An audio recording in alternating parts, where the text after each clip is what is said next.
She leads Wade up to the rooftop, tears away the fire-resistant tarp, flips over the roof covering, and twists metal bars into knots. Then, channeling all her strength and unleashing her full heat potential, she actually creates a makeshift hot air balloon.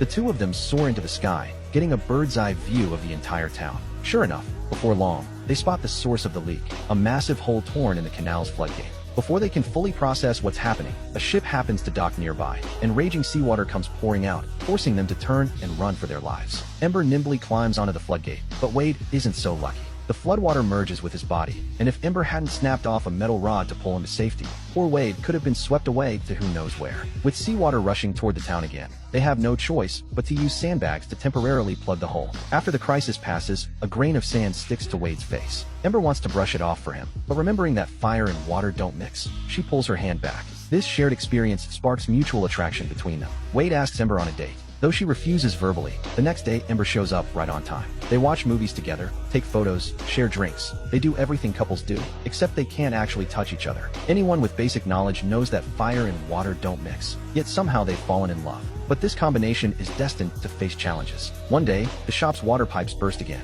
Just as Ember is about to patch the hole, she looks up and sees a pair of eyes peering out from a flower vase that someone had given as a gift. Ember immediately recognizes Wade inside the vase. She quickly welds the pipes shut, then carries the vase down to the basement. What are you doing here? I got bad news. The sandbags didn't hold.